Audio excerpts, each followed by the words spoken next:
Bien, entonces, ya estamos grabando. Entonces, buenas tardes, espero que estén muy bien, ¿verdad? Hoy estamos martes 3 de marzo. Este, Hoy comenzamos con la semana 5, ¿verdad? Y me gustaría hacer primero un repaso de todas las cosas que tenemos pendientes para estos días, ¿verdad? Recuerden que esta semana, el sábado, ustedes tienen la primera evaluación en línea, ¿verdad? La evaluación en línea va a ser el día sábado 7 de marzo, de 8 de la mañana a 10 de la mañana. Muy importante entonces que ya tengan todo listo para esa fecha, ¿verdad? Tengan listo el lugar, ¿verdad? El espacio para hacer la prueba. Varias personas me escribieron a mí diciéndome qué hacían si tenían, si tenían un choque de horario, ¿verdad? Porque mucha gente trabaja los sábados. Entonces, a muchos les chocaba ese horario para hacer la evaluación. Este, bueno, pero veo que Ignacio se anotó. Sí, les pido también, por favor, otra vez que cuando ingresan a la videollamada, hagan como hizo Ignacio y se anotan en el chat, pongan presente. Pongan el nombre completo y pongan presente. Listo, muchas gracias. Bueno, bueno, sí, ¿verdad? A mucha gente le chocaba por motivos laborales y si ustedes se fijaban, ¿verdad? En el programa del curso, inicialmente decía que la reposición iba a ser el sábado 14, ¿verdad? Igual sábado de 8 a 10 de la mañana, pero la coordinadora del curso, la profesora María Paula Obando, tomó la decisión de cambiar la fecha de la reposición, ¿verdad? Entonces, ahora la reposición ya no va a ser el sábado 14 de marzo, como estaba estipulado inicialmente, sino que va a ser en su lugar el domingo 15 de marzo. Domingo 15 de marzo, de 8 a 10 de la mañana, ¿verdad? Entonces, si a ustedes no les sirve trabajar sábado por razones laborales, entonces hacen la prueba el domingo 15 ¿verdad? Y yo creo que ya con eso entonces podemos solucionar ese problema. Lo otro, ¿verdad? Para recordarles también, es que esta semana son dos tutorías, ¿verdad? La primera tutoría es la que estamos teniendo ahora, para la tutoría regular. Hoy se supone que nos toca ver el tema del capítulo 4 que ya es el inicio del tema 2 de dinámica, ¿verdad? Pero aparte de eso está también la tutoría de repaso. La tutoría de repaso no la voy a dar yo, la va a dar la profesora María Paula Obando, la coordinadora, la va a dar ella. La profesora la va a dar el jueves 5, o sea, este jueves a las 6 de la tarde. Probablemente es una tutoría de 2 horas también, ¿verdad? Entonces, si ustedes tienen la oportunidad, este jueves a las 6 de la tarde, o sea, este jueves 5 de marzo a las 6 de la tarde, ¿verdad? Se conectan a la tutoría que va a hacer la profesora. Ella se va a encargar de hacerles llegar a ustedes los enlaces, ¿verdad? Y los recursos necesarios para hacer la tutoría. Entonces, es muy recomendable que ustedes puedan ingresar. Como esta es también la última tutoría que tenemos antes de la evaluación, me gustaría nada más aprovechar para repasar una última vez las instrucciones para hacer la, la prueba, ¿verdad? Cuando ustedes entran a la página de AprendeU, entonces buscan este documento que dice instrucciones para la aplicación de la prueba, ¿verdad? este, y se leen estas instrucciones. Recuerden que la prueba va a constar de 3 problemas eh, y se van a proyectar al inicio de la evaluación uno por uno, ¿verdad? Y el estudiante dispondrá de 4 minutos para copiar manualmente cada problema en hoja en blanco. ¿Ok? Entonces, es muy importante que ustedes se preparen para que así lo primero que van a llegar a hacer el sábado, ¿verdad? Es sentarse a copiar los ejercicios, copiar los enunciados, ¿verdad? Asegúrense de copiar todo, las cantidades, las unidades de medida, ¿verdad? Si el problema les da a ustedes algún dato, ¿verdad? Alguna constante, algún factor de conversión, asegurarse de anotarlo, porque después no van a poder volver a ver a ver la pregunta, a ver el enunciado, ¿verdad? Em, ese tiempo es adicional al tiempo de resolución. Finalizado este proceso de copiado, comenzará el tiempo oficial de 120 minutos para la resolución de los problemas seleccionados. O sea, 120 minutos son 2 horas, ¿verdad? Entonces es posible que ustedes duren un poquito más un poquito después, ¿verdad? Quiero decir, después de las 10 de la mañana. Puede ser que estén terminando por ahí de las 10:15, ¿verdad? Por ahí, más o menos. 10:10, a lo mucho. Bueno, asegurarse de traer los materiales, ¿verdad? Tener hojas blancas a mano, lapicero de tinta azul o negra, calculadora científica, ¿verdad? Ahí no, creo que ahí no sale mencionado, pues eso tienen que tenerlo ustedes en su escritorio para hacer la prueba, ¿verdad? Em, y bueno, y asegúrense, también muy importante, de tener listo un formulario, ¿verdad? Entonces, ahora lo que ustedes pueden hacer es sentarse un rato, repasar el texto, repasar el libro, ¿verdad? Y asegurarse de copiar todas las fórmulas que ustedes consideren que son importantes. Particularmente puede ser muy importante que ustedes copien las fórmulas de la parte cinemática, ¿verdad? Recuerden que está la fórmula de movimiento eh, rectilíneo uniforme, las fórmulas de movimiento acelerado, ¿verdad? Que eran tres, ¿verdad? Y también están las fórmulas de caída libre. Y además, cómo se utilizan esas fórmulas en un contexto más general, por ejemplo, en un problema de movimiento parabólico. Deben tener eso listo para el sábado, ¿verdad? Posiblemente yo les pida que me enseñen el formulario antes de empezar, o se lo puede pedir en cualquier otra persona que esté presente el día de la prueba, cuidando la aplicación de la misma. Así que tengan eso listo, por favor. Ven, una cosa que también es muy importante, ¿verdad? Es la parte del encuadre. El encuadre se refiere a la forma en que la cámara toma la imagen de ustedes. Eso ya lo hemos discutido la primera clase, ¿verdad? Asegurarse de que la cámara esté funcionando. A modo de ejemplo, ¿verdad? Si ustedes están viendo mi imagen en la pantalla, así como yo tengo la cámara, no es como tienen que ponerlo ustedes, ¿verdad? Porque solo se ve mi cara, no se ve lo que yo estoy haciendo en la mesa. Entonces, en mi caso, ¿verdad? Yo tal vez lo que debería hacer es mover la cámara un poquito para atrás, ¿verdad? Es que aquí no tengo espacio. Pero idealmente lo que deberíamos hacer es mover la cámara un poquito para atrás, ¿verdad? Para que se pueda ver la mesa donde ustedes están trabajando y se pueda ver también el rostro de ustedes, ¿verdad? Si ustedes no tienen el espacio para mover la computadora o mover la laptop que ustedes usen o la tablet que ustedes usen para la prueba, entonces lo recomendable es que se consigan un teléfono con cámara, ¿verdad? Y lo coloquen en algún lugar de su escritorio donde ustedes puedan ver simultáneamente el rostro y se pueda ver el espacio de trabajo, ¿ok? Sería muy bueno que ustedes pudieran hacer alguna prueba de la cámara, o sea, que ustedes ya tengan determinado dónde poner la cámara, ¿verdad? Se consiguen tal vez algo para sostenerla, ¿verdad? No tiene que hacer nada especial, nada más ponen algo ahí para que se apoye el teléfono y asegurarse, ¿verdad?, de que se vea al mismo tiempo su rostro y se vea también el espacio de trabajo, ¿verdad? Tiene que ser el encuadre correcto y no puede ser un encuadre incompleto. De lo contrario, ¿verdad?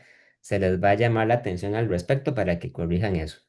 Es una medida nada más que estamos aplicando para evitar el plagio. No quiero decir que ustedes vayan a copiar, ¿verdad? Ni mucho menos, pero es lo que exige el reglamento en estos casos. Em, de acuerdo. Muy bien. ¿Hasta aquí alguna duda, alguna pregunta?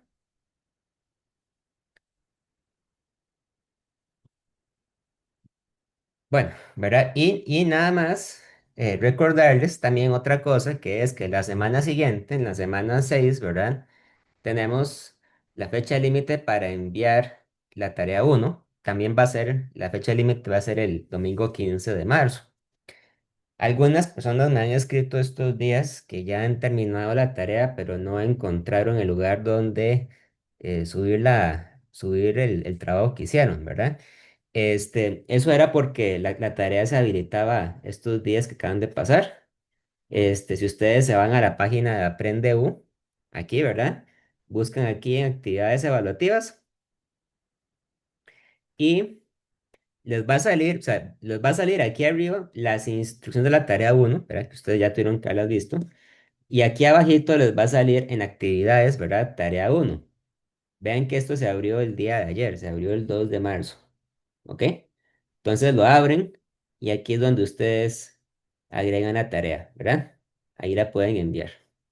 Entonces, la tarea no me la tienen que enviar a mí por correo, no me la mandan por mensaje particular, porque si no se nos hace a todos un enredo, ¿verdad? Asegúrense de subirla al espacio donde corresponde, que es en la carpeta de la evaluación. ¿De acuerdo? Muy bien. Y bueno, y de una vez, ¿verdad? Aprovechando, en este mismo espacio, actividades evaluativas, ustedes se van a meter aquí, donde dice evaluación, primera evaluación en línea, y ahí donde va a ser la evaluación, ¿verdad? Es ahí donde va a ser el examen. Eso, todavía no eso ustedes no lo van a ver todavía porque no está habilitado, pero cuando esté habilitado se meten ahí y ahí es donde ustedes deben hacer la evaluación. ¿De acuerdo? Ahí es donde ustedes lo buscan. Para esa actividad se les va a brindar un enlace de Zoom para que ustedes ingresen, ¿verdad? Con tiempo se les va a hacer llegar esa información. No es en el enlace que usamos normalmente para las clases, es con un enlace diferente que se les va a hacer llegar estos días. Bien, antes de seguir, entonces, ¿hay alguna duda que tengan con la evaluación? ¿Algo de lo que, de lo que he explicado?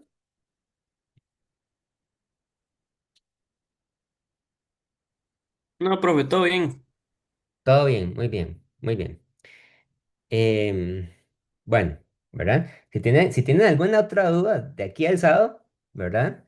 Sea, me pueden escribir y yo con mucho gusto les ayudo, ¿verdad? Tanto una duda con respecto a la forma en que se aplica el examen como una duda de la materia, ¿verdad? Eso es lo que yo quiero que ustedes tengan todo listo para ese día, ¿verdad? Acuérdense de hacer toda la práctica posible, de repasar, hacer ejercicios, revisar las clases, revisar, ¿verdad? Los videos de las tutorías y demás. Bueno, ¿verdad?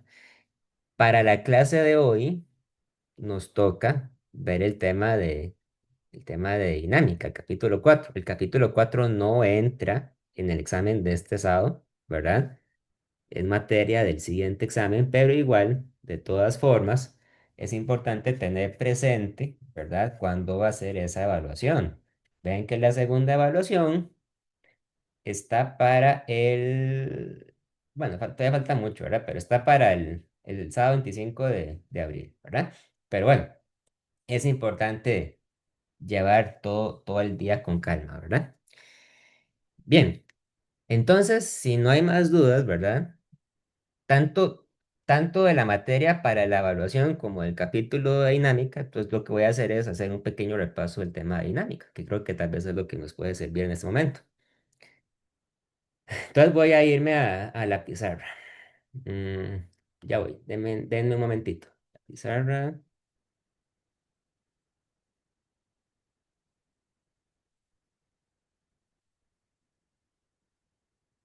muy bien, ¿verdad?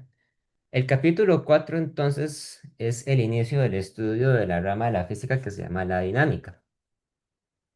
Lo que hemos estado estudiando hasta el día de hoy, ¿verdad? Ha sido la cinemática. Recuerden que la cinemática en física es el estudio de la descripción del movimiento, pero sin profundizar en las causas del movimiento. Es nada más describir el movimiento como es, como se ve, ¿verdad?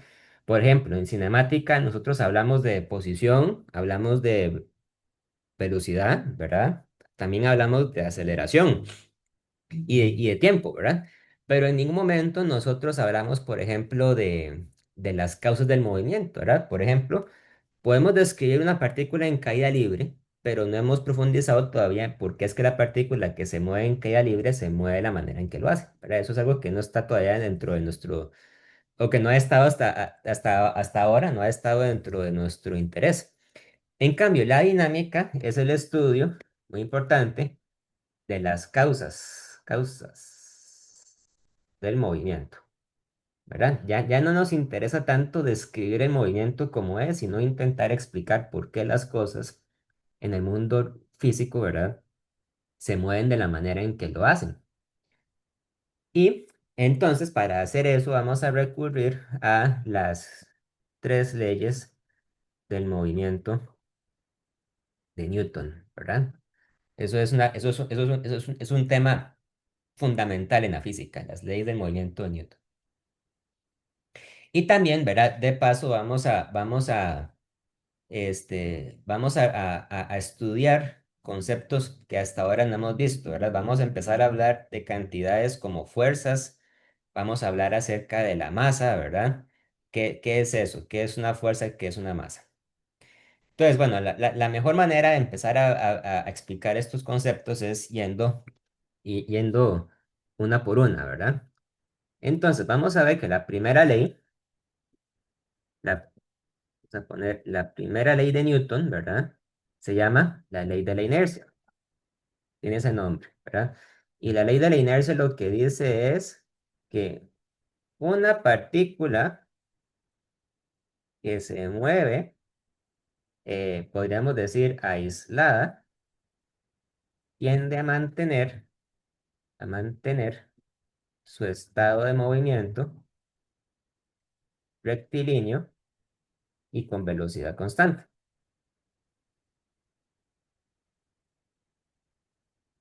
Este principio de la primera ley de Newton no es para nada obvio, ¿verdad? Y de hecho, este postulado que hace Newton entra en conflicto con la forma en que las personas entendían el movimiento antes de Newton, ¿verdad? Ustedes tal vez hayan escuchado hablar que en la antigüedad había un filósofo muy famoso de la antigua Grecia que se llamaba Aristóteles. Aristóteles era una persona que estudiaba muchas cosas, ¿verdad? Se interesaba por la medicina, se interesaba por el derecho, se interesaba también por estudiar lo que nosotros hoy en día consideramos como la física, ¿verdad? Y Aristóteles había hecho una teoría muy, muy, muy sencilla sobre el movimiento de los cuerpos, ¿verdad? Aristóteles decía que los cuerpos inanimados, o sea, los cuerpos que no están vivos, porque no son personas o animales, ¿verdad? Se pueden mover, pero eventualmente tienden a detenerse con el tiempo, ¿verdad? Y lo que Aristóteles pensaba es que el estado de reposo era el estado natural, el estado fundamental de las cosas. O sea, por ejemplo, si ustedes van un día a ver un partido de fútbol, la bola de fútbol se mueve porque otras personas la patean, ¿verdad? La bola no está viva, pero la bola se mueve porque los jugadores la están pateando. Si de repente los jugadores dejan de patear la bola, ¿verdad? Digamos que un jugador le da un patadón a la bola sale disparada, ¿verdad? Se mueve por un tiempo, pero eventualmente la bola cae, rueda y se detiene, ¿verdad? Y queda así, queda detenida. Entonces Aristóteles él pensaba, ¿verdad? Que lo fundamental era que el cuerpo quedara en reposo, que no se moviera, que se quedara quieto, ¿verdad? En física decimos que un cuerpo está en reposo, quiere decir que no se está moviendo, ¿verdad? Es un significado diferente al que se le da habitualmente. La palabra reposo para nosotros quiere decir descanso, pero en física un cuerpo en reposo es un cuerpo que no se mueve, ¿de acuerdo? Pero Newton eh, se basó en las observaciones que había hecho hace un tiempo relativamente corto Galileo Galilei, ¿verdad? Galileo era un científico italiano muy famoso, ¿verdad? Y él era famoso porque él ponía en práctica el método experimental, ¿verdad? Galileo no se conformaba solamente con ver las cosas, sino también él hacía experimentos para poner a prueba sus teorías. Entonces, Galileo había construido una pista de madera, ¿verdad? Que hoy en día diríamos que era muy parecida a una pista de boliche. Entonces, Galileo había construido una pista de madera, ¿verdad? Y él había tirado, ¿verdad? Una bola pesada. Entonces él hizo varios experimentos, ¿verdad? Galileo vio lo que pasaba, por ejemplo, si él hacía que la pista estuviera muy lisa, estuviera muy barnizada, ¿verdad? Y él se dio cuenta que si la pista cumplía con ciertas características ideales, la bola lograba llegar cada vez más y más lejos, sin detenerse, ¿verdad? eventualmente la bola se detiene, ¿verdad? Principalmente porque en la vida real las pistas de boliche no son infinitas, ¿verdad? Siempre va a haber algo ahí, una pared o lo que sea. Pero Galileo pensó, ¿verdad? Bueno, ¿qué pasaría si la pista fuera verdaderamente infinita, ¿verdad? Entonces, si la pista fuera infinita, ¿a dónde se detendría la bola? Si la pista está perfectamente lisa, perfectamente barnizada, ¿verdad? No tiene ningún obstáculo, ningún hueco, nada, nada, todo es perfectamente plano. Entonces Galileo dijo, ¿verdad? Que si se cumplían una serie de condiciones ideales, o sea, una serie de condiciones que no se cumplen en la vida real, ¿verdad? Pero si se cumplieran, la bola no se llegaría a detener. Y Newton lo que hizo fue entonces formalizar esta afirmación. Él decía, Newton dijo, ¿verdad?, que la bola debería seguirse moviendo de manera constante, a velocidad constante y en línea recta sin detenerse, ¿verdad? En la vida real, la bola se detiene, pero la bola se detiene porque la bola no es una partícula aislada. De hecho, en la vida real, ninguna partícula es aislada, ¿verdad?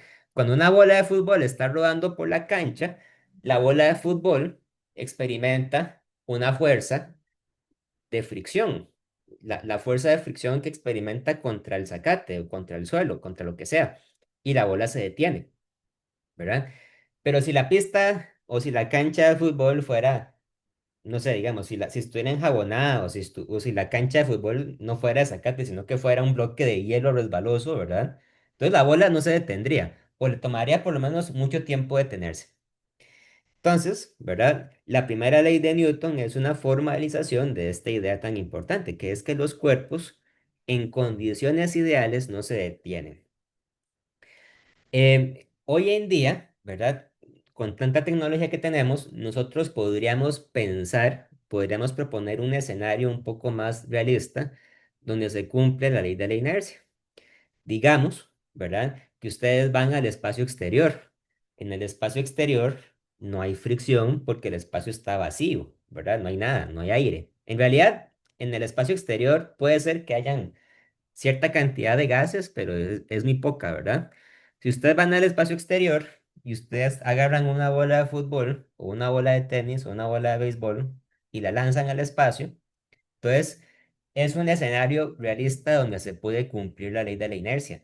La bola que ustedes disparan al espacio nunca se va a detener, se va a mover para siempre, para toda la eternidad. A menos, ¿verdad? A menos que por una coincidencia la bola de fútbol golpee un planeta, ¿verdad? O sienta, digamos, la atracción gravitacional de una estrella, ¿verdad? O lo que sea. Pero si la bola de fútbol se moviera por el espacio vacío, ¿verdad? Nunca se llegaría a detener. Seguiría para siempre en línea recta. Ahora bien, la ley de la inercia, ¿verdad? Hace referencia a un concepto, valga la redundancia, que es el concepto de la inercia, ¿verdad? Entonces, podemos preguntarnos, ¿verdad? ¿Qué es exactamente esto? ¿Qué es la inercia? Bueno, la inercia, ¿verdad? Valga la redundancia, la inercia es la tendencia de un cuerpo a moverse, justamente, a moverse con velocidad constante. Es una idea que nosotros conocemos por nuestra propia experiencia en la vida real, ¿verdad? Pero que hace falta formalizarlo un poquito, ¿verdad? Entonces podemos pensar en un caso bastante sencillo. Digamos que hay un bus, ¿verdad? Una buseta. Vamos a dibujar aquí. Hay un bus, ¿verdad? Y digamos que el bus está lleno y la gente que se monta el bus tiene que viajar de pie. No se pueden ir sentados. Y digamos que ustedes van a una fiesta de patines y tienen que ir en el bus de pie, ¿verdad? Y ustedes no alistaron zapatos, así que tienen que subirse al bus con los patines puestos, lo cual obviamente es algo muy peligroso, ¿verdad? Pero digamos que ustedes lo hacen por la ciencia. Entonces, si ustedes están de pie dentro del bus con los patines puestos, ¿verdad? Imagínense que de repente el chofer del bus acelera hacia adelante. O sea, que el bus estaba detenido y el chofer pisa el acelerador, ¿verdad? Y el bus arranca. Entonces, ¿qué es lo que le pasa a la persona que está en patines? ¿Qué es lo que esa persona siente cuando ocurre eso? hacia atrás.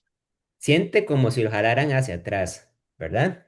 Ahora, eso es una idea muy interesante. La persona siente como si lo jalaran hacia atrás, pero realmente no la jalan hacia atrás. O sea, no hay nadie o no hay nada que esté jalándola hacia atrás. Entonces, ¿qué es lo que ocurre? Es muy sencillo, ¿verdad? El bus arranca, pero la persona que está dentro del bus no. La persona que está dentro del bus intenta mantener el estado de movimiento que tenía antes, intenta permanecer en reposo, ¿verdad? Pero cuando la persona permanece en reposo, pero el bus arranca, desde el punto de vista de esa persona, pareciera como si fuera tirada hacia atrás, aunque realmente no fue así, realmente lo que ocurrió fue que el bus arrancó, ¿verdad? Entonces, el motivo por el que la persona permanece en reposo al inicio, ¿verdad? Eso es por la inercia, es la tendencia a permanecer quietos. Y eso es un principio fundamental de la física. Ahora, más bien podría ocurrir un escenario diferente. Digamos que ocurre más bien que el bus estaba en movimiento, ¿verdad? Y el chofer ve que en la autopista hay un gatito, digamos, un perro, y tiene que frenar.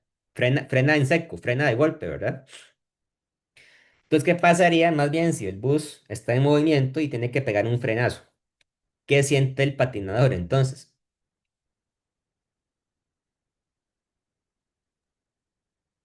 Va hacia el frente. Siente que se mueve hacia adelante o siente como si lo empujaran hacia adelante, ¿verdad? Pero nosotros sabemos que en realidad no hay nadie que lo esté empujando hacia adelante. Es simplemente que el bus se detuvo, pero el pasajero no se detuvo. O sea, siguió moviéndose, ¿verdad? Por el tiempo que pudiera moverse.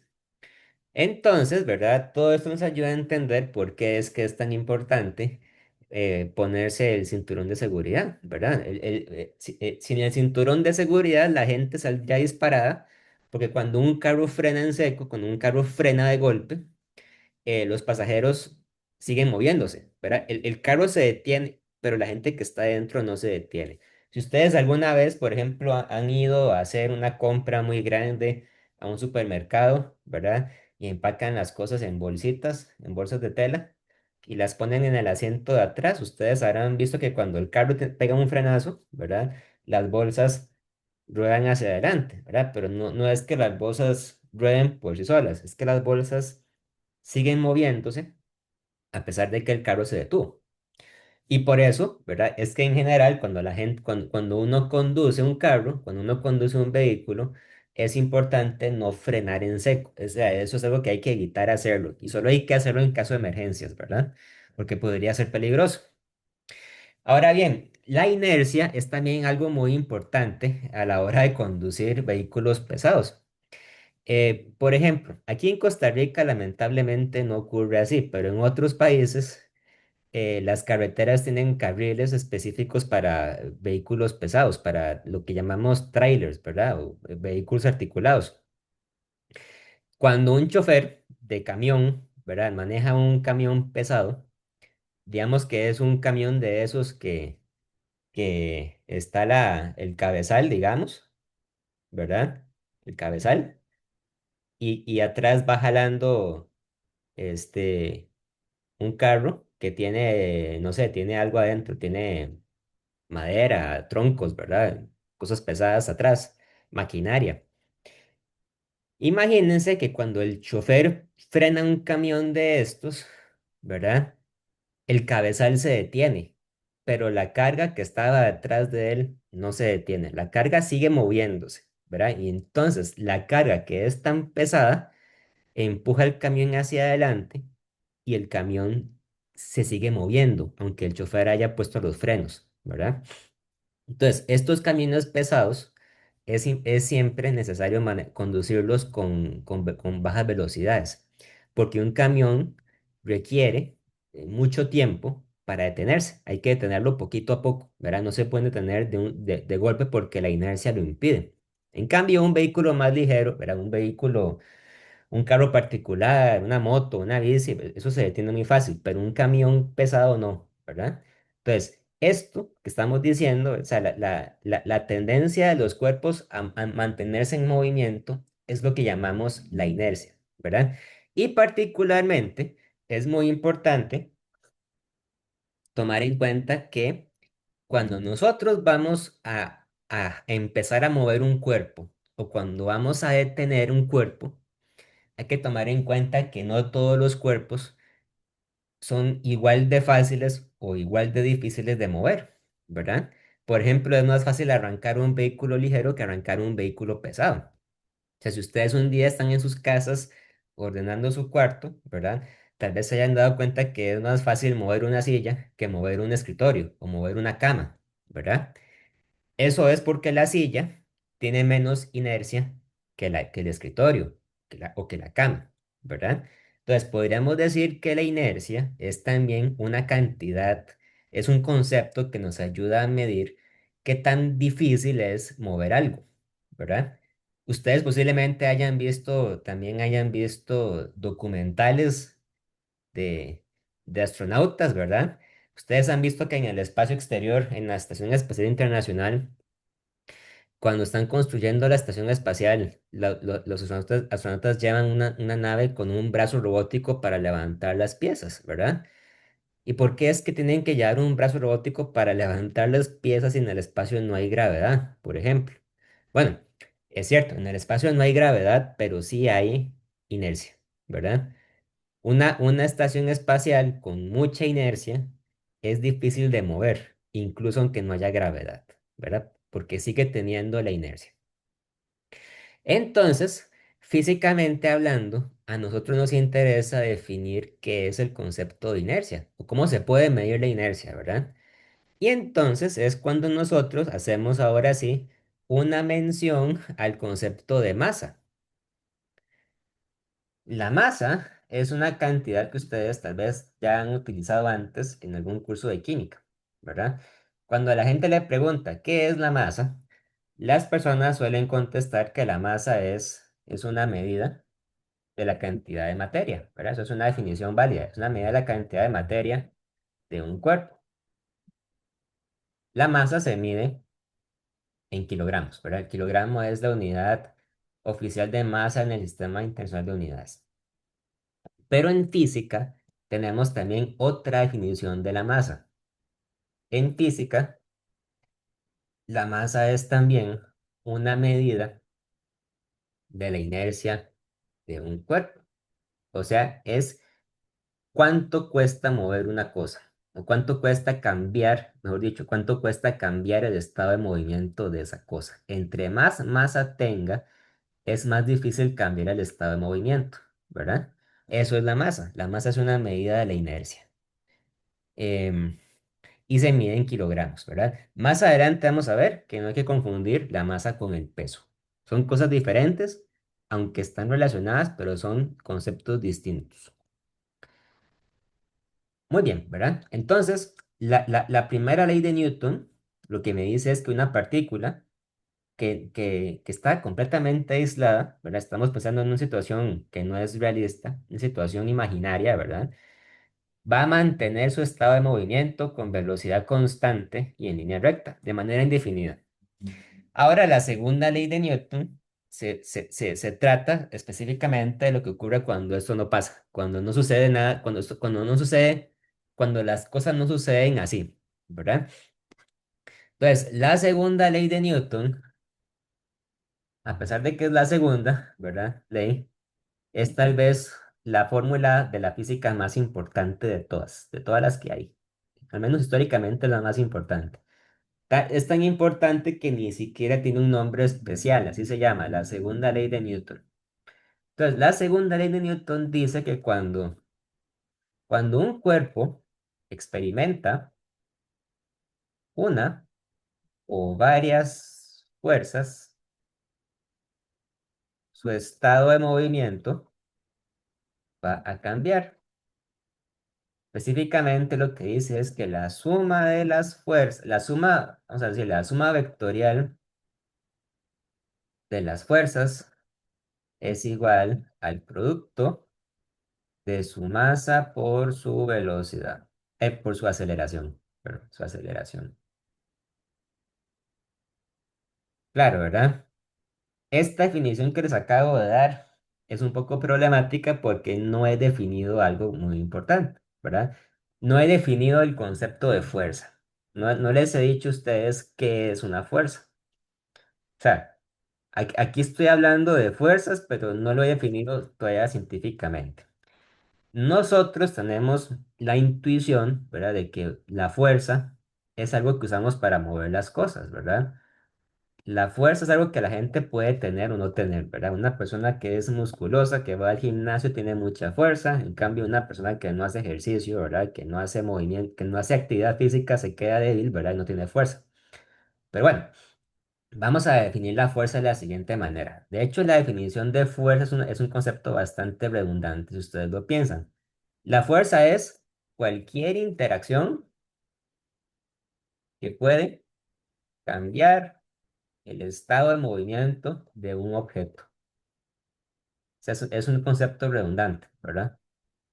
Porque lo que estoy diciendo es que los cuerpos cambian su velocidad cuando experimentan una fuerza y defino la fuerza como aquella interacción que cambia la velocidad de un cuerpo, ¿verdad? Es algo redundante.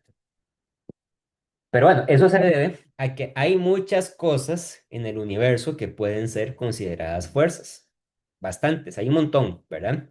Algunas fuerzas pueden ser, pueden ser, digamos, artificiales, o sea, pueden ser fuerzas que son debidas a al, a la actividad de un ser humano, por ejemplo, de un animal o de una máquina, y hay fuerzas que son naturales, o sea, hay fuerzas que están presentes, incluso aunque no haya nadie, ninguna persona que las esté propiciando, ¿verdad? Por ejemplo, cuando yo levanto un lapicero, ¿verdad? Soy yo el que está aplicando la fuerza que levanta el lapicero. Es una fuerza que podríamos decir que es artificial porque hay una persona que la está generando, ¿verdad? O cuando un elevador levanta, o cuando, mejor dicho, cuando el motor de un elevador levanta el elevador, ¿verdad? Entonces el motor del elevador es el que está propiciando esa fuerza para levantar el elevador. Sin embargo, ¿verdad? Hay otras fuerzas que están presentes, incluso aunque no haya ninguna persona que las esté propiciando, ¿verdad? Por ejemplo, una de esas fuerzas es la fuerza de gravedad. Si yo levanto un lapicero y lo dejo caer, ¿verdad? El lapicero cae, o sea, el lapicero gana velocidad. ¿Y quién fue el que jaló el lapicero? ¿Verdad? Pues no fue nadie. O sea, el lapicero cayó porque hay una fuerza que nos rodea a nosotros, ¿verdad? Que es parte del entorno, que es la fuerza de gravedad. Y la fuerza de gravedad está ahí, nos guste o no nos guste, ¿verdad? Obviamente, nos gusta que esté porque la fuerza de gravedad nos permite llevar a cabo nuestras vidas, pero la fuerza de gravedad está ahí porque es una parte esencial del universo, ¿verdad? No hay nadie, ninguna persona la está generando, es algo que está ahí presente, ¿verdad? Otra fuerza que es fundamental es la fuerza magnética, ¿verdad? Los imanes se atraen o se repelen y eso lo hacen porque es una parte esencial de su estructura. Más adelante vamos a estudiar por qué las cosas se mueven así.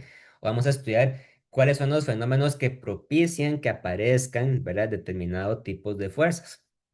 Ahora, una cosa muy importante, ¿verdad? Es que las fuerzas son cantidades vectoriales, como hemos estudiado en las semanas anteriores. Las fuerzas son vectores. ¿Qué quiere decir que sean vectores? Bueno, quiere decir que tienen magnitud y tienen dirección. O sea que las fuerzas pueden ser representadas en un diagrama como una flecha, ¿verdad? La flecha me indica hacia dónde apuntan esas fuerzas. Y algo muy importante, las fuerzas se miden en unidades de newtons, ¿verdad? Llamadas así en honor a Isaac Newton. Pues vamos a ver que por definición un newton no es una unidad fundamental de la física. El newton es igual, bueno, es igual a un kilogramo por metro entre segundo al cuadrado. ¿Ok?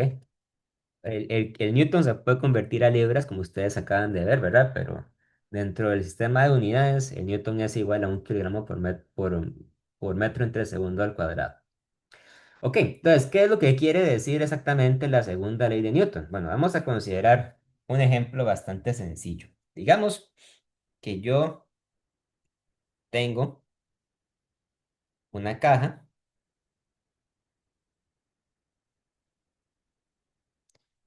Una caja, digamos, puede ser cualquier cosa, puede ser un mueble, puede ser un escritorio, ¿verdad? Lo que sea, o sea, es algo que yo quiero mover.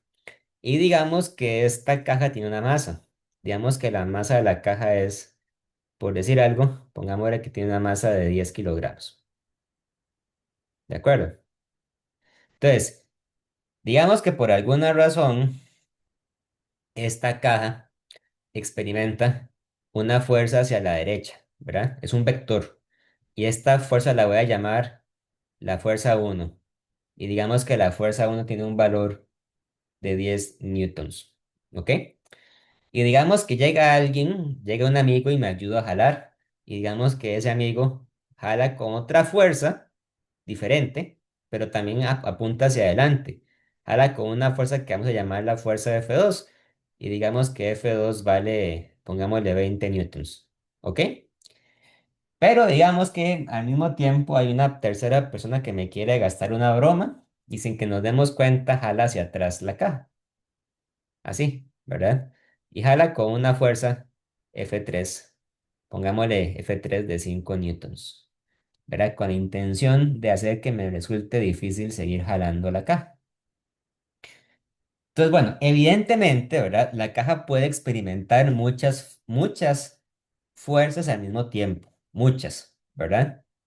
Pero, a pesar de eso, la caja solamente se puede mover de una forma, ¿verdad? Y el movimiento que la caja tenga, al fin y al cabo, va a ser una consecuencia de la forma en que estas fuerzas fueron aplicadas a la caja, ¿verdad? Cuando tomamos en cuenta el efecto de todas estas fuerzas, nosotros podemos entonces luego predecir cómo va a ser el movimiento resultante de la caja. Entonces, vamos a definir lo que se conoce como la fuerza total. Vamos a poner la fuerza total,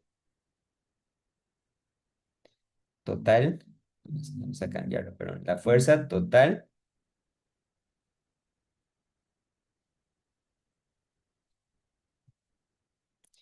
en X, ¿ok? Entonces vean, en general vamos a decir que esta fuerza total es igual, vean, a la sumatoria de todas las fuerzas, ¿ok? Vamos a utilizar para esto la notación de sumatoria. Digamos que la caja experimenta n fuerzas. En este caso son 3, pero digamos que puede experimentar 4, 5, 6, el número de fuerzas que sean, ¿verdad? Entonces, vamos a tomar en cuenta todas las fuerzas I que hay desde I igual a 1 hasta n. ¿Ok? De esta manera. ¿Cómo se puede aplicar en este caso particular la sumatoria de fuerzas? Bueno, es de hecho bastante sencillo. Para aplicar la sumatoria de fuerzas, simplemente es sumo la fuerza uno más la fuerza 2 y le resto la fuerza 3. ¿Ok? ¿Por qué se resta la fuerza 3 si estamos haciendo una sumatoria de fuerzas? A ver, ¿por qué sucede así? Va del lado contrario.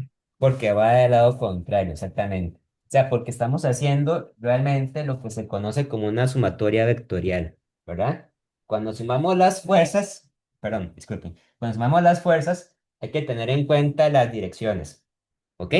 Entonces, cuando una fuerza apunta para la derecha se considera positiva, por convención, ¿verdad? Y cuando la fuerza apunta hacia la izquierda se considera negativa, también por convención. Entonces, al fin y al cabo, ¿verdad? La fuerza total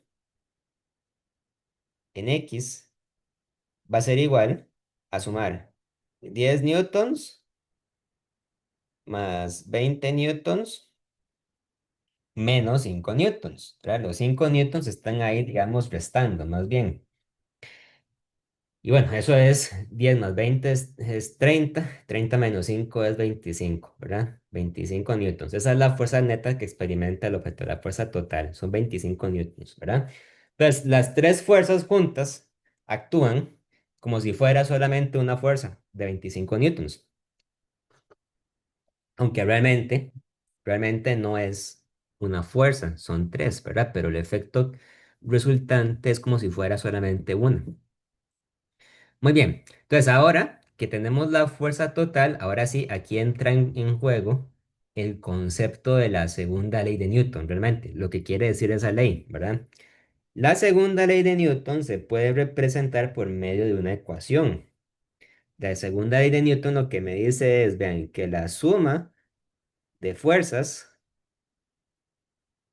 es igual a la masa por la aceleración. Esta fórmula es importante porque me ayuda a calcular la aceleración, ¿verdad? Y la aceleración es una variable cinemática, o sea, la aceleración me va a decir a mí cómo es que se mueve la caja. Las fuerzas por sí solas no son cinemáticas, ¿verdad? Porque una fuerza por sí sola no me dice cómo es que la caja se mueve. Pero cuando yo utilizo las fuerzas en la segunda ley de Newton, entonces yo puedo saber cómo es que esas fuerzas van a producir una aceleración. O sea, cómo es que esas fuerzas van a tener una incidencia en el movimiento del cuerpo. Entonces, la aceleración es igual, por despeje matemático, es igual a la sumatoria de fuerzas entre la masa, ¿verdad? Es, por lo tanto, inversamente proporcional a la masa. Lo que eso quiere decir, ¿verdad? Es que si yo tengo una partícula con mucha masa, la aceleración va a ser pequeña, ¿verdad? Es decir, va a tener una mayor inercia porque me va a costar más moverla, me va a costar más cambiar su estado de movimiento. Pero si la partícula es ligera y tiene una masa pequeña, cuando yo divido entre la masa que es pequeñita, me va a quedar una aceleración grande, porque una partícula con poquita masa es una partícula que es muy fácil de mover. Así pues, en este caso, ¿verdad? Yo sé que la fuerza neta es de 25 newtons y la masa de la caja, habíamos dicho que era 10 kilogramos, digamos, por decir algo, ¿verdad? 25 entre 10 es 2,5, ¿verdad? ¿Y qué unidades tiene esto? Bueno, cuando yo divido newton entre kilogramo, ¿verdad? La unidad resultante es la unidad de aceleración, es decir, metros entre segundo al cuadrado, ¿ok? O sea que cuando yo aplico estas tres fuerzas sobre la caja, van a producirle a la masa una aceleración de 2,5 metros entre segundo al cuadrado hacia la derecha. ¿De acuerdo? Ahora, en todo esto es muy importante que nosotros recordemos lo que significa la aceleración en física, ¿verdad? Recuerden que la aceleración es algo diferente de la velocidad, ¿verdad? La velocidad lo que me dice es cómo cambia la posición de una partícula con respecto al tiempo. En cambio, la aceleración lo que me dice es cómo cambia la velocidad de la partícula con respecto al tiempo. O sea, lo que me mide es la forma en que la velocidad aumenta o disminuye, ¿verdad? Una partícula que acelera mucho es una partícula que gana mucha velocidad en poco tiempo. Pero lo que es importante recordar es que una partícula que tenga aceleración de cero no necesariamente va a estar en reposo, ¿verdad? Simplemente una partícula que no acelera es una partícula que no gana velocidad, pero si la partícula ya tenía velocidad en un inicio, entonces va a mantener esa velocidad por mucho tiempo. Entonces, para ayudarme a explicar un poquito mejor esta idea, que es clave, vamos a recurrir a una animación, a una simulación física. Vamos a irnos un momentito a otra pantalla y ya volvemos a la pizarra. Muy bien, entonces, esto es una animación que hay en internet. Después les puedo pasar el enlace. Esto lo hace la Universidad de Colorado. en Estados Unidos. Es una animación gratuita para ayudar a las personas a estudiar ideas de matemáticas, de física, de química y demás. Entonces, digamos que tenemos aquí una caja, ¿verdad? Un vagón lleno de confites, ¿verdad? Lo que sea. Este, digamos que yo pongo una persona pequeñita a jalar, ¿verdad? Por el lado derecho. Esa persona pequeñita va a jalar con una fuerza de 50 newtons, ¿verdad? Pues yo podría cambiarla, digamos, yo podría quitarla y poner en cambio una persona mediana que jala con una fuerza de 100, o podría poner en cambio una persona grandota que jala con una fuerza de 150 newtons, ¿verdad? O podría hacer, digamos, una combinación, ¿verdad? De todas estas, como sea, ¿verdad? Digamos que yo, para empezar, pongo una persona de 50 newtons, que jala con 50 newtons e inicio la animación, ¿verdad? Vean, el vagón está en reposo, ¿verdad? El vagón tiene un medidor de velocidad y el medidor de velocidad marca cero. Entonces, si yo inicio la simulación, vean que la persona está jalando y el vagón está ganando velocidad, ¿verdad? Ganar velocidad significa que está acelerando, ¿de acuerdo? En cambio, vean, si yo le cambio y pongo una persona que jala con una fuerza de 150 newtons, vean que también acelera, pero acelera todavía más, ¿verdad? Gana la velocidad más rápidamente. O peor aún, digamos, pongo una persona de 150 y una de 100 y dos de 50, en total son 350 newtons. Entonces vean que la aceleración es, ¿verdad? Casi que instantánea. Muy rápidamente gana velocidad. ¿Ok? Ahora, yo también podría poner gente del lado contrario, ¿verdad? Digamos que pongo una persona de 100 a la derecha y también pongo a una persona de 50 a la izquierda. ¿Ok? Entonces, vean que hay que hacer una distinción, ¿verdad? Cada una de estas personas aplica una fuerza diferente. La persona que aplica una fuerza de 100 newtons jala para la derecha, la que aplica una de 50 jala para la izquierda, pero el programa tiene que calcular lo que se conoce como la suma de fuerzas. ¿De acuerdo? Sum of forces. Ok, si usted tiene una fuerza de 100 jalando para la derecha y una de 50 jalando para la izquierda, entonces la fuerza total es solo de 50 newtons para la derecha, ¿verdad? Y entonces el vagón comienza a moverse de la misma forma en que se movería si solamente estuviera jalando una persona que aplica una fuerza de 50 newtons para la derecha. ¿De acuerdo? Ahora bien, ¿qué pasaría si yo utilizo la animación para que dos personas que aplican la misma fuerza de 50 newtons jalen al mismo tiempo? Entonces, si yo tengo 50 newtons a la derecha y 50 newtons a la izquierda, eso quiere decir que la fuerza total, o sea, la suma de fuerzas es igual a cero. Y cuando yo empiezo la animación, entonces vean que la caja no se va a mover hacia ningún lado, ¿verdad? Sería reposo, ¿no? Porque estaba en reposo y ahora la aceleración es cero. Entonces la velocidad sigue siendo de cero, ¿verdad? Ok, pero bueno, si yo mantengo la animación encendida y digamos que vengo y le aplico una tercera fuerza de 100, ahora sí se mueve, ¿verdad? Pero bueno, se mueve porque yo estoy aplicando una fuerza neta diferente de cero, ¿de acuerdo? Ahora, lo que yo quiero que ustedes vean, ¿verdad? Es que no se hagan a la idea o no se acostumbren a pensar que solo porque la fuerza neta es igual a cero, quiere decir que no se va a mover, ¿verdad? Ven lo que pasa si yo reinicio la animación y pongo a correrla con una persona que aplica 50 newtons. Se empieza a mover. Pero llego y le pongo a esta persona de 50 que hace la carretilla. Entonces, se detiene la carretilla. No se detiene, ¿verdad? Se sigue moviendo, pero se mueve con velocidad constante. ¿De acuerdo? Entonces, aquí la clave es que la carretilla ya se estaba moviendo con una velocidad inicial, ¿verdad? En el momento en que la carretilla experimenta una fuerza total de cero, la carretilla deja de acelerar, deja de ganar velocidad, pero no se detiene. De hecho, no se va a detener. Se va a seguir moviendo con velocidad constante. ¿Por qué? Porque una aceleración de cero, ¿verdad? No necesariamente implica una velocidad de cero. Implica que no va a ganar más velocidad de la que ya tiene, ¿verdad? Y esa idea es clave. Si lo que yo quisiera es hacer que la carreta se detenga, ¿verdad? Yo empiezo a jalar y entonces con esto deja de ganar velocidad y con esto más bien empieza a acelerar para el otro lado. Vean esto. Ahora acelera hacia la izquierda, ¿verdad? Y si yo llego aquí y le pongo una fuerza adicional, deja de ganar velocidad y ahorita va a empezar a acelerar hacia la derecha. ¿Lo ven?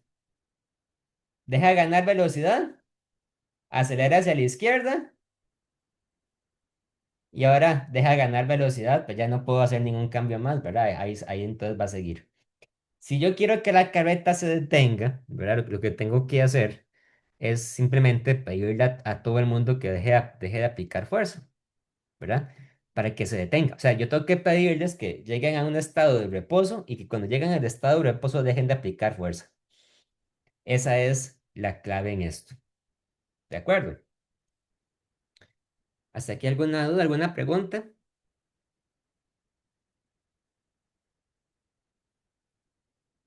Muy bien, vean, todavía no hemos hablado ni siquiera de la tercera ley de Newton, pero ya ahorita vamos a llegar a eso. Por ahora me gustaría que ustedes vean el capítulo del libro. Viene con una gran parte histórica. Aquí se empieza a hablar sobre el movimiento y sus fuerzas, ¿verdad? Hacen un repaso de lo que es el movimiento. Aquí explican, vean, bueno, la página que estamos, aquí explican la primera ley de Newton, ¿verdad? Aquí se habla acerca del concepto de fuerzas, cómo es que se pueden aplicar diferentes fuerzas, ¿verdad? Luego aquí hablamos acerca de la naturaleza vectorial de las fuerzas. Las fuerzas tienen magnitud y dirección. Hasta ahora nosotros hemos hablado únicamente de casos en que la fuerza se aplica o a la derecha o a la izquierda, ¿verdad? Que son los casos más sencillos, son casos en una dimensión.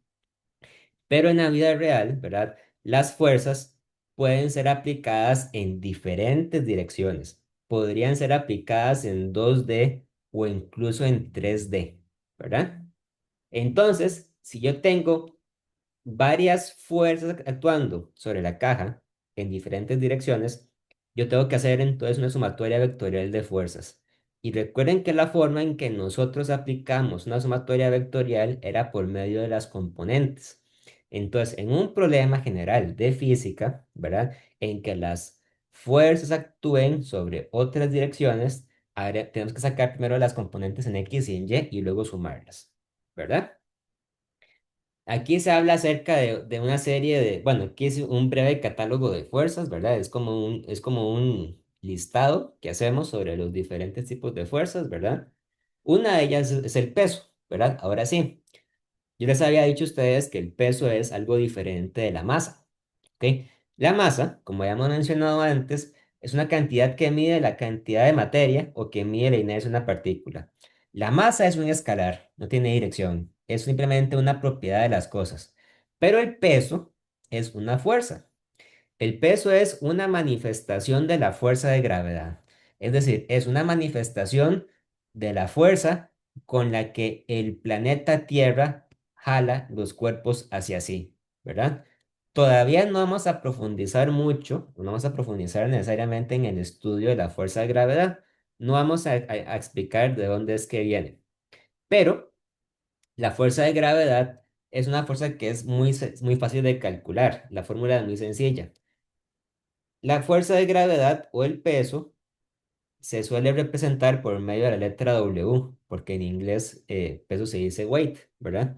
Entonces, el peso es igual a multiplicar la masa de una partícula por la gravedad, ¿de acuerdo? Y la gravedad es la gravedad del planeta en cuestión, ¿verdad? Normalmente, el planeta en cuestión es la Tierra. Entonces, vamos a decir que la gravedad es igual a 9,8 metros entre segundo al cuadrado. Por poner un ejemplo bastante sencillo, digamos que hay una persona que tiene una masa de 60 kilogramos, ¿verdad? La gente dice, es que yo peso 60 kilogramos, pero esa afirmación está equivocada. Usted no puede pesar 60 kilogramos. Usted lo que puede es tener una masa de 60 kilogramos, ¿verdad? Y entonces, si usted le pregunta, bueno, entonces, ¿cuánto es lo que pesa realmente una persona que tiene una masa de 60 kilogramos? Pues simplemente aplicamos la fórmula de masa por gravedad, ¿verdad? Y decimos que en este caso, el peso es igual a 60 kilogramos por 9,8 metros entre segundo al cuadrado. ¿Ok? Entonces, multiplicar 60 por 9,8 nos da un valor de 588 newtons. ¿Ok? Esa es la respuesta. La persona pesa 588 newtons. Eso es lo que es científicamente correcto de decir, ¿verdad? Lo que pasa es que ninguna persona va a decir eso. O sea, ustedes van al gimnasio y le dicen, ¿cuánto pesa? Y usted responde, yo peso 588 newtons. La gente se va a reír de ustedes, ¿verdad? Pero bueno, físicamente eso es lo correcto, ¿verdad? Hay que hacer la diferencia entre masa y peso. Claro, como el peso depende de la masa, ¿verdad? Y depende de la gravedad, pero la gravedad generalmente no cambia. La gravedad sigue siendo la misma en cualquier lugar de la Tierra. Por eso es que la gente, digamos, considera la masa y el peso como equivalentes, ¿verdad? Porque normalmente cuando la masa aumenta, el peso aumenta.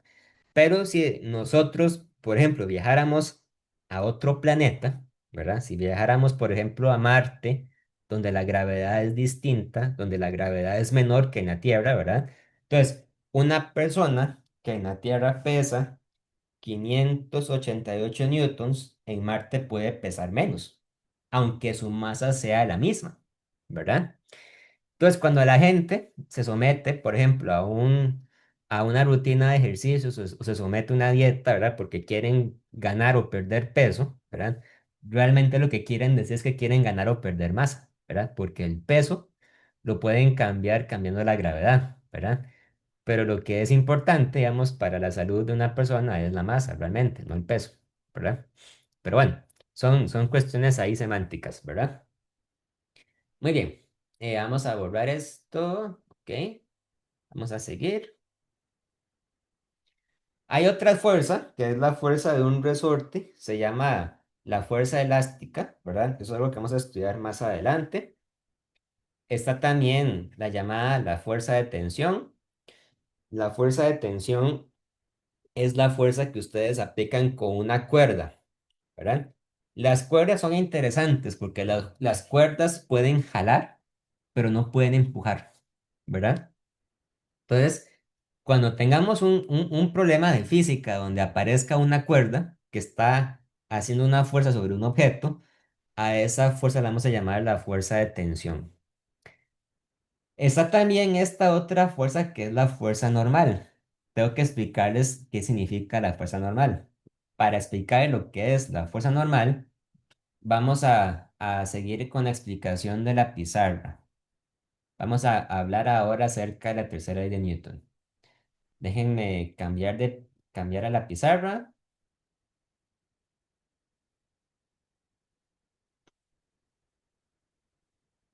Muy bien.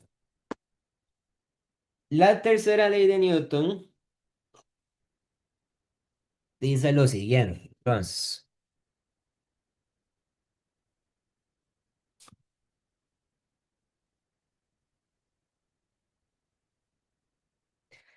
en algunos casos le llaman la ley de acción-reacción. Tiene un nombre particular, la ley de acción-reacción. La gente habla mucho, por ejemplo, de que la tercera ley de Newton se parece a la ley del karma, ¿verdad? Que es algo supersticioso, ¿verdad? Pero lo que dice es que cuando usted hace algo malo, a usted se le devuelve lo malo. Cuando usted hace algo bueno, a usted se le devuelve lo bueno, ¿verdad? Se supone que es lo que quiere decir eso. Pero bueno, lo que dice la tercera ley de Newton es lo siguiente. Imagínense que ustedes tienen, por ejemplo, este, dos objetos, dos cajas, ¿verdad? Que están una a la par de la otra. Esta le vamos a llamar el objeto A y a este le vamos a llamar el objeto B. Entonces, digamos que el objeto A está aplicando una fuerza contra el objeto B, ¿verdad? Por la razón que sea, digamos, porque es, porque es un ser vivo, porque es un carro, ¿verdad? Lo que sea. A esta fuerza la vamos a llamar la fuerza FA, ¿verdad? Entonces, ¿qué es lo que hace el objeto B cuando el objeto A le aplica una fuerza? El objeto B no es un ser pensante, ¿verdad? No es no es un cuerpo que reaccione con sentimientos, es un cuerpo físico, ¿verdad? Resulta ser que cuando el objeto A le aplica una fuerza al objeto B, el objeto B va a responder aplicándole una fuerza al objeto A, llamada la fuerza FB. Y la fuerza FB es igual en magnitud a la fuerza FA, nada más que tiene direcciones opuestas. Mientras la fuerza FA apunta hacia la derecha, la fuerza FB, por el contrario, apunta hacia la izquierda, tiene un menos.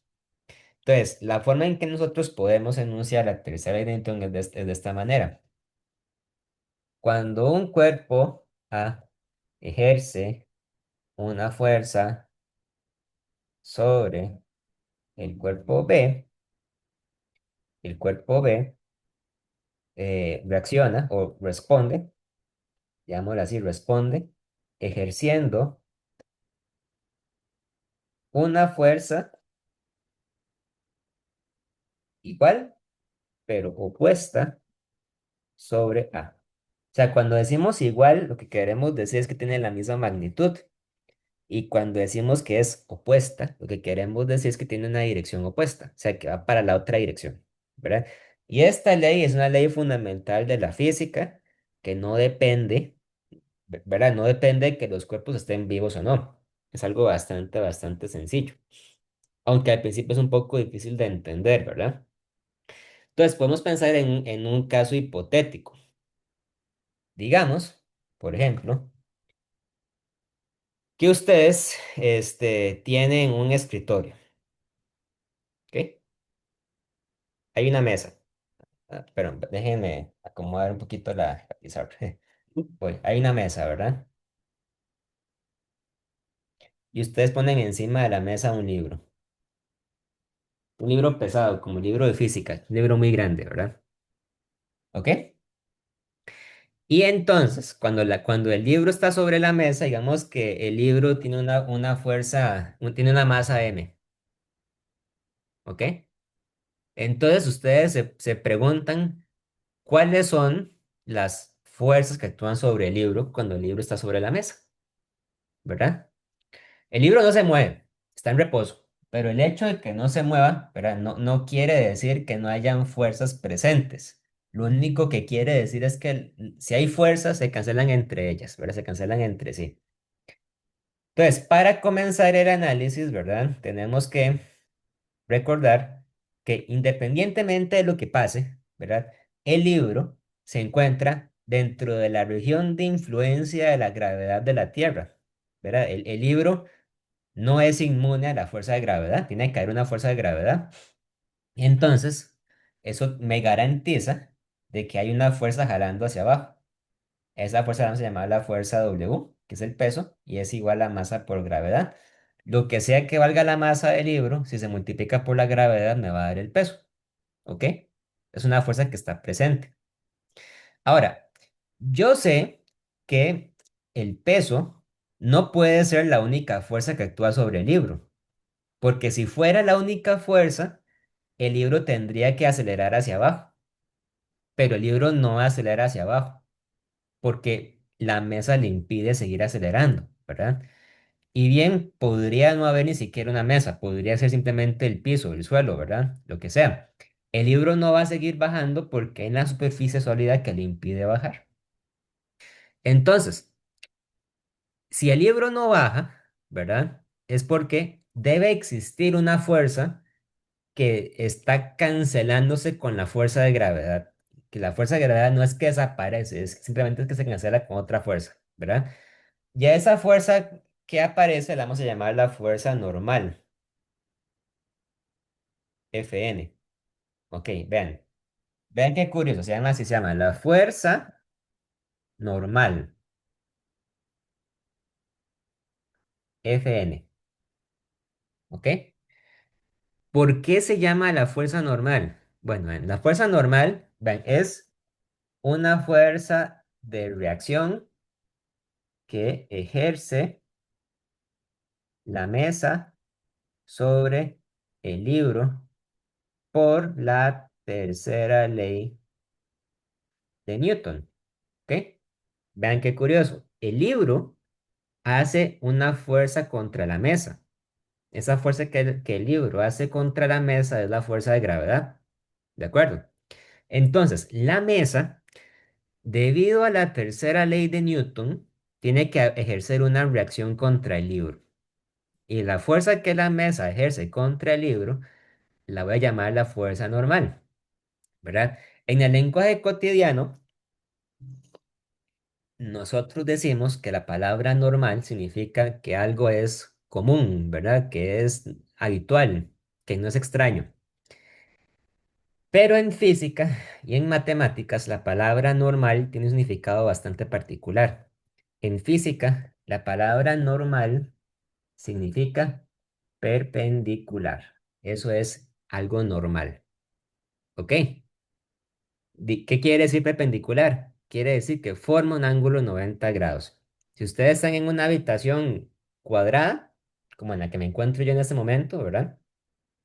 Yo podría decir que una pared es normal a la otra pared porque ambas son perpendiculares, porque forman un ángulo recto de 90 grados. Eso quiere decir que sea normal.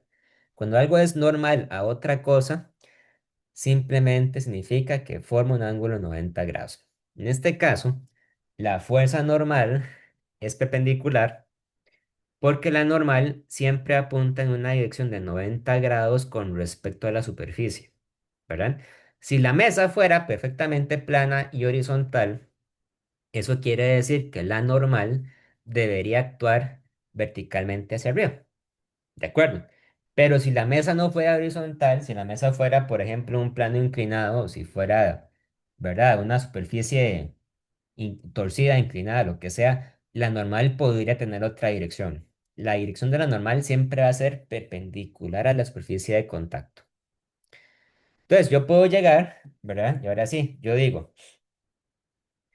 la segunda ley de Newton, la segunda ley, me dice que la suma de fuerzas en Y es igual a la masa por la aceleración en Y, ¿verdad?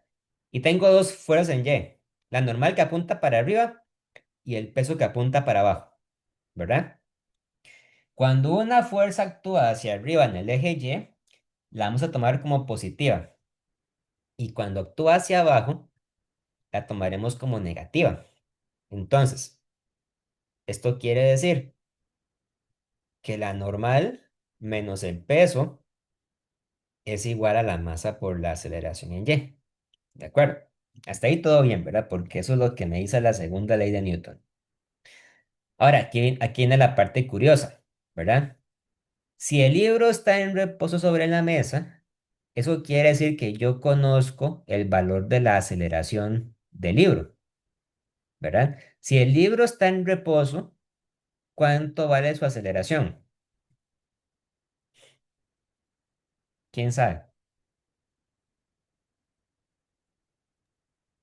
Cero, ¿no? Vale cero, ¿verdad? Ok. En muchos casos yo puedo saber que la aceleración es cero porque el cuerpo está en reposo. Así que yo me puedo venir aquí y puedo decir que esta aceleración es cero, ¿verdad?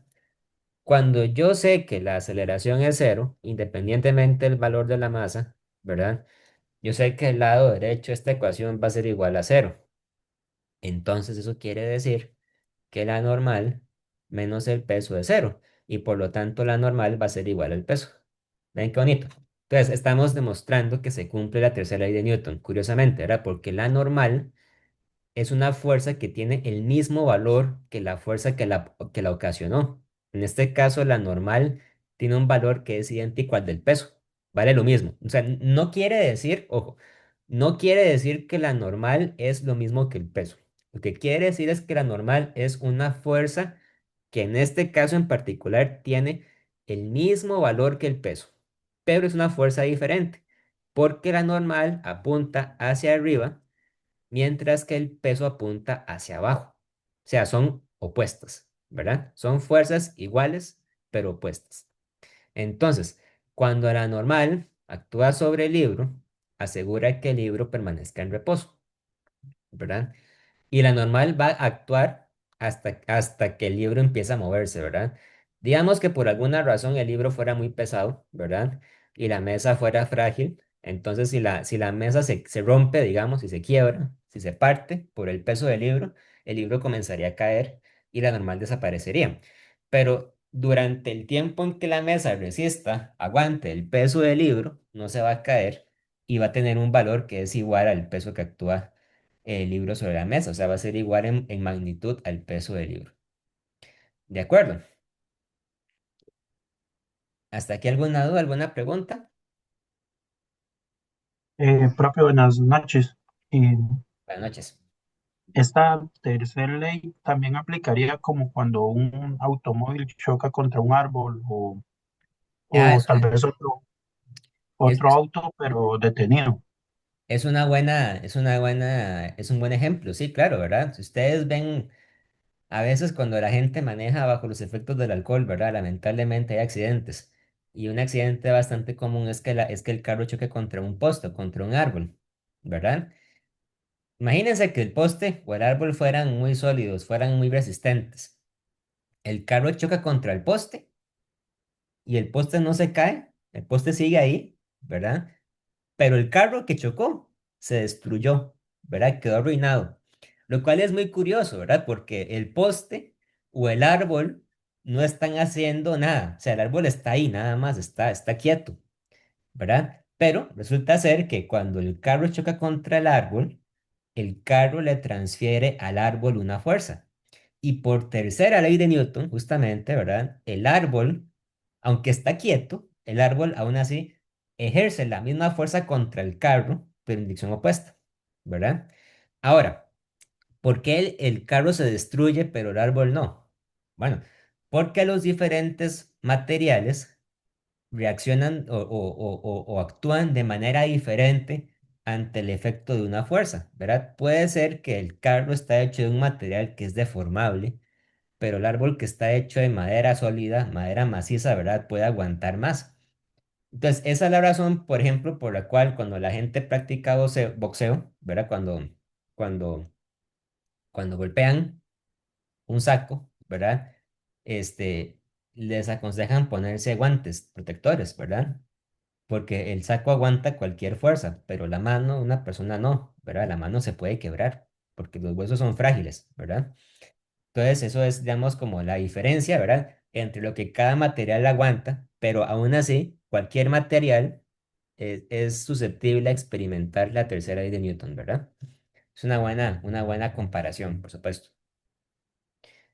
Ok, ¿alguna otra duda? Gracias, profe. Gracias. Muy bien, entonces vamos a regresar un momento al libro.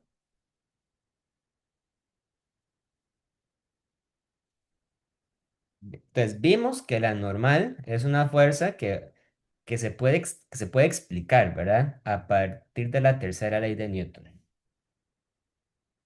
Si continuamos, entonces, revisando el libro, ¿verdad? Bueno, vean que incluso aquí hablan acerca del libro de texto que está sobre la mesa, ¿verdad? De hecho, vean que es el libro de física, ¿verdad? Vacilón. Vean, otra fuerza que hay que estudiar es la fuerza de fricción, ¿verdad? Al inicio de la clase les había mencionado que la fuerza de fricción es la fuerza que es responsable de que en el mundo real los cuerpos se detengan. Entonces, en este capítulo hay una descripción muy general sobre cómo se calcula la fuerza de fricción. Es importante que ustedes se lo lean y lo puedan aplicar a un problema, ¿verdad? La fuerza de fricción tiene dos tipos, básicamente. El primer tipo de fuerza de fricción es la fuerza de fricción cinética, que es la que ustedes ven cuando dos cuerpos están en contacto, pero hay un deslizamiento entre ellos. Por ejemplo, un esquiador que esquía sobre una rampa con nieve, ¿verdad? La rampa tiene una fuerza de fricción pequeña que no impide que el esquiador se mueva sobre ella, pero sin embargo, el esquiador se mueve más lento de lo que se movería si no hubiera fricción, ¿verdad? Y por otro lado está la fuerza de fricción estática. La fuerza de fricción estática es la fuerza de fricción que aparece cuando los cuerpos no se mueven entre sí, ¿verdad? Por ejemplo, si la caja es muy pesada y ustedes tiran de ella, la fuerza de fricción estática impide que la caja empiece a moverse, al menos hasta que ustedes lleguen a aplicar una fuerza lo suficientemente grande para mover. Entonces es importante leerse esta sección para entender cómo se calculan esos tipos de fuerza de fricción. Está también la fuerza de arrastre. La fuerza de arrastre es simplemente lo que llamamos la resistencia del aire.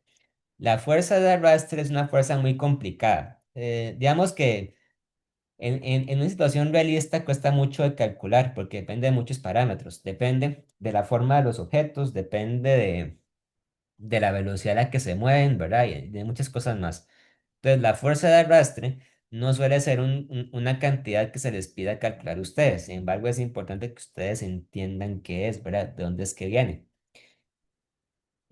La fuerza de empuje es lo que llamamos la fuerza con la que un cohete, digamos, con la que un vehículo se empuja hacia arriba. Generalmente la fuerza de empuje aparece cuando un cohete expulsa una parte de su peso hacia atrás, una parte de su combustible, digamos, eso es la fuerza de empuje.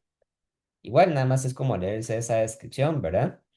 Y están también las fuerzas eléctricas y magnéticas, que eso es un tema, digamos, que ustedes van a estudiar con más detalle cuando lleguen a física 2. Por ahora, a física 2 y a física 3. Entonces, por ahora nada más como leerse eso, ¿verdad?